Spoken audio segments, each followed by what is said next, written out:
नमस्कार। The deep dive में आपका स्वागत है। आज हम एक बड़े ही दिलचस्प विषय पर बात करने वाले हैं, क्रिस्टल पहनने की कला। नमस्कार। हाँ, ये विषय काफी पॉपुलर भी है आजकल। बिल्कुल। और हमारे पास एक स्रोत है, the art of wearing crystals, जिसमें इसके बारे में काफी कुछ बताया गया है। जी, तो आज हम कोशिश करेंगे कि इस स्रोत में जो जानकारी है उसे समझें। जैसे क्रिस्टल पहनते कैसे हैं, क्यों पहनते हैं, क्या मान्यताएं हैं इसके पीछे। हाँ, और अलग-अलग क्रिस्टल के लिए क्या तरीके बताए गए हैं। मकसद यही है कि स्रोत की बातों को थोड़ा सरल करके सामने रखा जाए। बिल्कुल।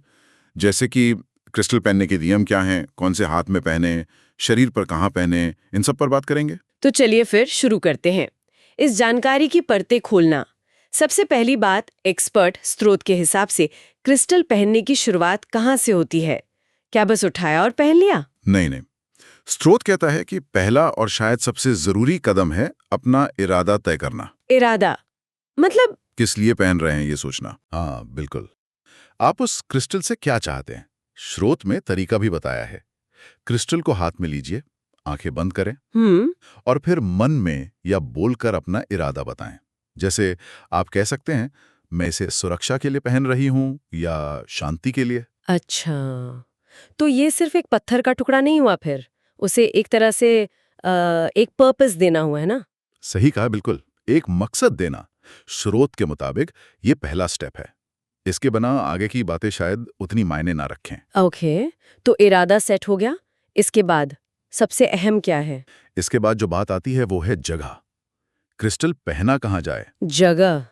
शरीर पर मतलब हाथ में, गले में, इसका भी फर्क पड़ता है? हाँ, स्रोत इस पे काफी जोर देता है, खासकर हाथों पर। बायां हाथ और दायां हाथ। अच्छा, दोनों में क्या अंतर बताया गया है? देखिए, बाएं हाथ को माना गया है रिसीविंग हैंड, मतलब ऊर्जा को ग्रहण करने वाला हाथ। रिसीविंग, ऊर्जा लेने वाला? किस तरह की ऊर्जा? जैसे अगर किसी को क्रिस्टल से हीलिंग चाहिए, शांति चाहिए, या प्यार अपनी तरफ आकर्षित करना है, या अपनी इंट्यूशन मतलब अंतर्ज्ञान बढ़ाना है, तो क्रिस्टल बाएं हाथ में पहनने को कहा गया है। यह हाथ एनर्जी को अंदर खींचता है, ऐसी मान्यता है। दिलचस्प है। और दाहिना हाथ? वो फिर इसका उल्टा होगा। बिल्कुल, दाहिने हाथ को गिविंग हैंड कहा गया है। ऊर्जा देने वाला हाथ। देने वाला मतलब? अगर कोई अपनी एनर्जी को बाहर प्रोजेक्ट करना चाहता है, जैसे अपनी सुरक्षा के लिए एक शील्ड बनाना चाहता है, या अपना कॉन्फिडेंस बढ़ाना चाहता है, या जैसे किसी से बात करते हुए अपनी बात बेहतर ढंग से रखनी हो, या पॉजिटिविटी फैलानी हो। हाँ बिल्कुल, कम्युनिकेशन, पॉजिटिविटी शेयर करना, इन सब के लिए क्रिस्टल दाहिने हाथ में पहनने की सलाह है। तो मतलब ये पूरी तरह इस पर निर्भर करता है कि हम क्रिस्टल से ऊर्जा लेना चाहते हैं या अपनी ऊर्जा को बाहर भेजना चाहते हैं। बाएं से लो, दाहिने से दो। स्रोत तो यही समझाता है। ये ऊर्जा के प्रवाह का सिद्धांत लगता है, इनपुट और आउटपुट जैसा। अच्छा, हाथों की बात तो समझ आई, पर लोग तो क्रिस्टल नेकलेस, अंगूठी, इयररिंग्स वगैरह में भी पहनते हैं। क्या इनका भी कोई अलग मतलब बताया गया है? हाँ बिल्कुल, बताया गया है। स्रोत कहता है कि आप क्रिस्टल किस रूप में पहनते हैं, इससे भी उसके कथित प्रभाव पर असर पड़ता है। अच्छा, कैसे? जैसे ब्रेसलेट का क्या असर बताया है? ब्रेसलेट कलाई पर होता है ना, और कलाई में नाड़ी होती है, पल्स पॉइंट। तो माना जाता है कि ब्रेसलेट सीधा आपके हाथों और शरीर के एनर्जी फ्लो को प्रभावित करता है। ओके, और अंगूठी? वो तो उंगलियों में होती है। हाँ, और हमारी उंगलियां रोज के कामों में सबसे ज्यादा इस्तेमाल होती हैं। तो कहते हैं कि अंगूठी में पहना क्रिस्टल आपके दैनिक कामों में एनर्जी को एक दिशा देता है, उसे चैनलाइज करता है। और नेकलेस या पेंडेंट? वो तो दिल या गले के पास होते हैं। सही, तो उनका कनेक्शन हार्ट चक्र और थ्रोट चक्र से जुड़ा जाता है। चक्र? अच्छा, वो एनर्जी सेंटर्स। हाँ, हार्ट चक्र प्यार, कंपैशन से जुड़ा है, और थ्रोट चक्र कम्युनिकेशन, अपनी बात कहने से। तो नेकलेस या पेंडेंट इन एरियाज को प्रभावित करते हैं, जैसे प्यार बढ़ाना, बेहतर बोलना या आध्यात्मिक विकास। समझ गई। और कान की बालियां? वो तो सिर के पास होते हैं। बिल्कुल, इसीलिए उन्हें क्लैरिटी, फोकस और इंट्यूशन यानी अंतर्ज्ञान बढ़ाने वाला माना जाता है। और पायल? वो तो पैरों में होती है। पायल को ग्राउंडिंग के लिए अच्छा बताया गया है, मतलब धरती से जुड़ाव महसूस करना, स्टेबल फील करना। वाह, तो मतलब क्रिस्टल कौन सा है, इरादा क्या है, बाएं हाथ में है या दाहिने में, और ऊपर से किस गहने में पहना है, ये सब चीजें मिलकर तय करती हैं कि उसका असर क्या होगा स्रोत के हिसाब से। जी हाँ, स्रोत इसे इसी तरह से देखता है। हर चीज का एक सिंबॉलिक और एक फंक्शनल पहलू है। ठीक है, अब ये बताइए कि इसे पहनने का सही समय क्या है? क्या दिन रात पहने रखना चाहिए और पहनने से पहले भी कुछ करना होता है क्या? स्रोत कहता है कि पहनने का बेस्ट टाइम सुबह है, खासकर तब जब आपने क्रिस्टल को साफ और चार्ज कर लिया हो। साफ और चार्ज, ये क्या होता है? हाँ, ये बहुत जरूरी माना गया है। क्लींजिंग या सफाई। मान्यता यह है कि क्रिस्टल अपने आसपास की एनर्जी सोख लेते हैं। अच्छा। तो पहनने से पहले उसमें जो भी पुरानी या नेगेटिव एनर्जी जमा हो, उसे साफ करना चाहिए, ताकि वो आपके इरादे के लिए पूरी तरह तैयार हो। और ये सफाई कैसे करते हैं? स्रोत में कुछ तरीके बताएं? हाँ। हाँ, कई तरीके बताए हैं।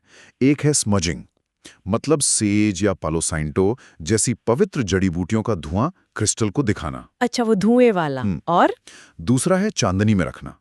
रात भर चांद की रोशनी में, खासकर फुल मून यानी पूर्णिमा की रात में रखने से क्रिस्टल साफ और रिचार्ज होता है, ऐसा मानते हैं। ओके। तीसरा तरीका है नमक का पानी, लेकिन इसमें सावधानी रखनी होती है। ये सिर्फ मजबूत बिना छेद वाले पत्थर जैसे क्लियर क्वार्ट्ज, एमेथिस्ट के लिए ठीक है। क्यों? पत्थर नमक के पानी से खराब हो सकते हैं, तो ये सबके लिए नहीं है। और एक वो आवाज वाला भी कुछ था शायद। हाँ, साउंड क्लींजिंग, घंटी की आवाज या मंत्र पढ़ना या सिंगिंग बाउल की वाइब्रेशन से क्रिस्टल को साफ करना। ध्वनि की तरंगे भी नेगेटिव एनर्जी हटा सकती हैं, ऐसा कहा गया है। तो सफाई के कई ऑप्शन हैं। और चार्ज करने का क्या मतलब है? चार्ज करना मतलब सफाई के बाद क्रिस्टल को दोबारा एनर्जाइज करना, जैसे बैटरी चार्ज करते हैं। इसे धूप में, पर कुछ क्रिस्टल का रंग उड़ सकता है, तो ध्यान से या चांदनी में रखकर चार्ज करते हैं, ताकि वो पूरी शक्ति से काम करे। अच्छा, तो सुबह साफ चार्ज किया हुआ क्रिस्टल पहनना बेस्ट है और रात को सोते समय? उतार देना चाहिए। हाँ, ज्यादातर क्रिस्टल रात को उतारने की सलाह दी जाती है।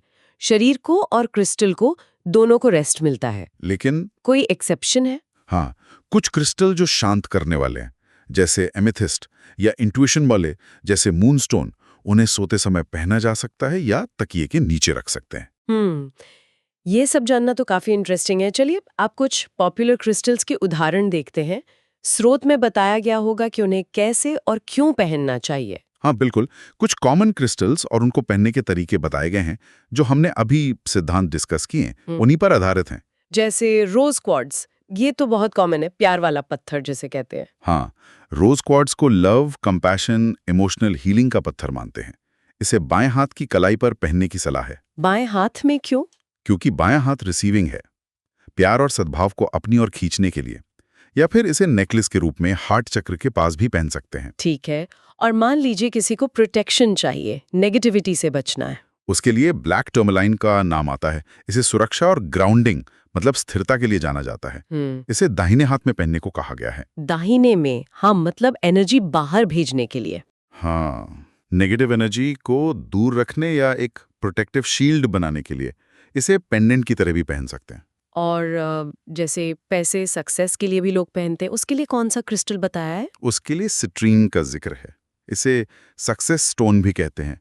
इसे भी दाहिने हाथ में पहनने की सलाह है, शायद इस सोच के साथ कि ये धन और सफलता को एक्टिवली आकर्षित करने में मदद करता है। दाहिने हाथ में एक्शन लेने वाला हाथ। हाँ, समझ आ रहा है। शांति और फोकस के लिए? शांति, मेडिटेशन, इंट्यूशन के लिए एमेथिस्ट बहुत पॉपुलर है। इसे नेकलेस के रूप में गले या थर्ड आई के पास पहनने को कहा गया है। थर्ड आई मतलब वो भौं के बीच का पॉइंट। हाँ, जिसे इंट्यूशन का सेंटर मानते हैं। या फिर जैसे पहले बात हुई, रात को तकिए के नीचे भी रख सकते हैं, शांत नींद के लिए। और वो एक क्रिस्टल है जो हर चीज के लिए काम आता है, क्लियर क्वार्ट्ज। हाँ, क्लियर क्वार्ट्ज। इसे मास्टर हीलर कहते हैं। स्रोत बताता है कि ये एनर्जी को एम्पलीफाई करता है, मतलब बढ़ाता है, चाहे वो आपकी अपनी एनर्जी हो या दूसरे क्रिस्टल्स की। तो इसे कहीं भी पहन सकते हैं? हाँ, इसे कहीं भी पहना जा सकता है और ये आपके इरादे के हिसाब से काम करता है। बहुत वर्सेटाइल माना गया है इसे। ये तो कुछ मेन क्रिस्टल्स हो गए, लेकिन स्रोत में शायद और भी बहुत सारे क्रिस्टल्स का जिक्र था, है ना? हाँ, एक तरह की गाइड दी गई है जिसमें कई और क्रिस्टल्स के बारे में बताया गया है। सब पर तो अभी बात नहीं कर पाएंगे, पर कुछ और उदाहरण देख सकते हैं। हाँ, बताइए। जैसे टाइगर आई है। इसे हिम्मत, फोकस और प्रोटेक्शन के लिए, दाहिने हाथ में ब्रेसलेट या अंगूठी के रूप में। फिर है ग्रीन एवेंचुरीन, जिसे लक, नए मौके और इमोशनल हीलिंग के लिए बाएं हाथ में ब्रेसलेट या पेंडेंट के रूप में। बाएं हाथ में मतलब लक और हीलिंग को रिसीव करने के लिए। हाँ, ठीक है। और सच बोलने की हिम्मत या ज्ञान के लिए? उसके लिए लैपिस लाजुली का नाम है। इसे सच, विजडम और बेहतर कम्युनिकेशन के लिए गले या थर्ड आई के पास नेकलेस या इयररिंग्स में पहनने का सुझाव है, क्योंकि ये थ्रोट और थर्ड आई चक्रा से जुड़ा है।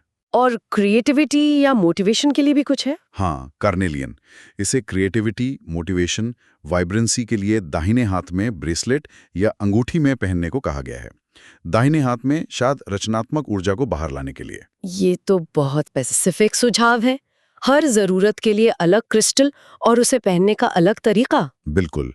और भी हैं, जैसे मूनस्टोन बाएं हाथ में इंट्यूशन के लिए, हेमेटाइट दाहिने हाथ में ग्राउंडिंग के लिए, लैब्राडोराइट थर्ड आई के पास स्पिरिचुअल अवेकनिंग के लिए। ये सारे उदाहरण उसी पैटर्न पर हैं। इरादा, क्रिस्टल का गुण और पहनने की जगह। स्रोत ने इन सब बातों को समेटते हुए आखिर में कुछ टिप्स भी दी थी शायद। हाँ, कुछ जनरल गाइडलाइंस को फिर से याद दिलाया गया है। जैसे प्रोटेक्टिव पत्थर, ब्लैक टर्मलाइन, टाइगर आई हमेशा दाहिने हाथ में। हीलिंग और प्यार वाले पत्थर, रोज क्वार्ट्स, मूनस्टोन बाएं हाथ में। ठीक है। सक्सेस और धन वाले पत्थर, सिट्रीन, पायराइट दाहिने हाथ में या सोलर प्लेक्सस के पास। सोलर प्लेक्सस मतलब नाभि के ऊपर का हिस्सा, जो कॉन्फिडेंस का सेंटर भी माना जाता है। और ज्ञान और इंट्यूशन वाले? वो थर्ड आई या गले के पास, जैसे एमेथिस्ट, लापिस लाजुली। तो कुल मिलाकर इस स्रोत के अनुसार क्रिस्टल पहनना सिर्फ फैशन नहीं है, ये एक सोची समझी प्रक्रिया है जिसमें इरादा, जगह, पत्थर का टाइप सब मायने रखता है। हाँ, और ये सब एनर्जी के फ्लो को सही दिशा देने की कोशिश है। या तो एनर्जी अंदर लेना या बाहर भेजना, या किसी खास बॉडी पार्ट को प्रभावित करना। तो आज हमने the art of wearing crystals स्रोत के आधार पर यह समझा कि क्रिस्टल पहनने के क्या-क्या तरीके और मान्यताएं बताई गई हैं। इरादा कितना जरूरी है, किस हाथ में पहने, किस गहने में पहने, सफाई और चार्जिंग क्यों करें, ये सब बातें इस गाइड में है। बिल्कुल। और ये देखना भी रोचक है कि कैसे अलग-अलग कल्चर्स और बिलीफ सिस्टम्स में चीज़ों को सिंबॉलिक मीनिंग दिया जाता है। उन्हें एनर्जी, इंटेंशन, वेलबींग से जोड़ा जाता है। क्रिस्टल पहनना इसी का एक उदाहरण है, जैसा इस स्रोत में बताया गया है। सही कहा। हमने आज इसका एक वर्णनात्मक पहलू देखा। ये प्रथाएं और विश्वास कैसे काम करते हैं या नहीं, वो एक अलग चर्चा का विषय है, पर स्रोत में इनका विवरण काफी व्यवस्थित है। हाँ, और ये विवरण हमें इन मान्यताओं के स्ट्रक्चर को समझने में मदद करता है। अब सुनने वालों के लिए एक सवाल छोड़ते हैं। स्रोत ने अलग-अलग क्रिस्टल पहनने के नियम तो बताए, पर क्या ये सोचने लायक नहीं कि अगर कोई एक से ज्यादा अलग-अलग तरह के क्रिस्टल एक साथ पहने तो क्या उनके कथित असर में कोई बदलाव आएगा? हाँ, क्या उनका कॉम्बिनेशन एक नई तरह की मिलीजुली एनर्जी बना सकता है? ये एक अच्छा सवाल है। स्रोत इस पर ज्यादा डिटेल में नहीं गया है। शायद इस पर पर्सनल एक्सपीरियंस या और रिसर्च ही ज्यादा बता सकती है। बिल्कुल। तो इसी विचार के साथ आज की ये बातचीत यहीं खत्म करते हैं। हमारे साथ जुड़ने के लिए धन्यवाद। धन्यवाद।